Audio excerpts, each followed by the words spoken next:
1950년 6월 25일 일요일 새벽이었습니다. 서울의 하늘은 아직 완전히 밝지 않았고 비가 올 것 같은 눅눅한 공기가 도시를 덮고 있었습니다. 이날이 전쟁의 첫날이 될 거라고 알고 있던 사람은 거의 없었습니다. 새벽 3시를 조금 넘긴 시각, 38선 전역에서 동시에 포성이 울립니다. 이건 우발적인 충돌도 현지 지휘관의 판단도 아니었습니다. 북한은 이미 전면 남침 작전을 개시한 상태였습니다.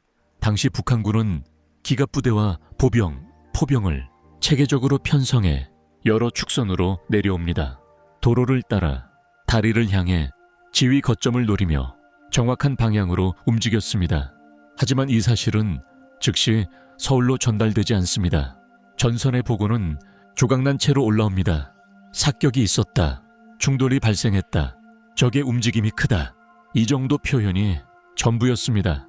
전면전이라는 단어는 쉽게 쓰이지 않았습니다. 왜냐하면 그 단어를 쓰는 순간 모든 판단이 완전히 달라져야 했기 때문입니다. 서울의 지휘부는 이 상황을 국지적 도발 가능성으로 봅니다. 과거에도 비슷한 충돌은 여러 차례 있었기 때문입니다. 이 판단이 치명적이었던 이유는 단 하나입니다. 이번엔 정말 전쟁이었기 때문입니다. 6월 25일 아침 서울 시내의 모습은 평소와 크게 다르지 않았습니다. 전차가 지나가지도 않았고 폭격도 없었습니다. 시장 상인들은 가게 문을 열었고 사람들은 느긋하게 라디오를 켰습니다. 라디오는 말합니다. 북한군의 일부 도발이 있었으나 우리 군이 대응 중이다. 이 방송을 듣고 사람들은 생각합니다. 늘 있던 일인가 보다. 이 시각 전선에서는 전혀 다른 장면이 펼쳐지고 있었습니다. 국군은 기갑 전력을 충분히 갖추지 못한 상태에서 전차를 앞선 공격을 정면으로 받아야 했습니다. 병사들은 전쟁이 난 것 같다는 말조차 확신하지 못한 채 사격을 시작합니다. 현장에서 남은 기록에는 이런 표현이 등장합니다. 적의 수가 보고받은 것보다 훨씬 많았다. 뒤에서 계속 밀려왔다. 포성이 끊기지 않았다. 6월 26일 전선 보고는 분명히 악화되고 있었습니다. 이제는 후토이필리어, 방어선 유지 곤란 같은 표현들이 등장하기 시작합니다. 하지만 서울은 아직 평온했습니다. 공식적인 피난 명령은 내려오지 않았고 사람들은 월요일 출근 이야기를 하고 있었습니다. 이 시점에서 전쟁의 흐름을 바꿀 수 있었던 건 단 하나였습니다. 결단의 속도입니다. 전쟁은 용기만으로 막을 수 없습니다. 정보가 모여야 하고 판단이 내려져야 하며 그 결정이 현장에 전달돼야 합니다. 하지만 이 과정은 계속 지연됩니다. 6월 27일 밤 서울 방어는 이미 한계선에 다다릅니다. 그리고 결정적인 선택이 논의됩니다. 한강 인도교 폭파. 이 결정은 지금까지도 비극으로 기억됩니다. 하지만 당시 상황을 보면 이 판단은 갑자기 나온 게 아닙니다.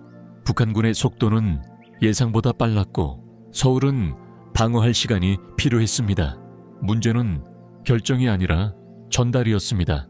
폭파 예정 사실은 충분히 공유되지 않았고 시민들에게 정확히 알려지지 않았습니다.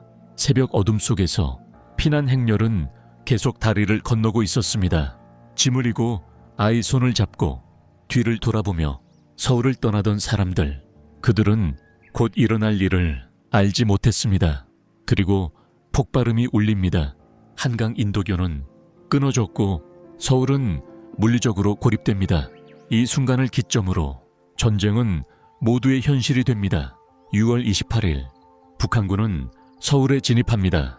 전쟁 발발 후 사흘 만의 일이었습니다. 이 속도는 단순한 군사력 차이가 아니었습니다.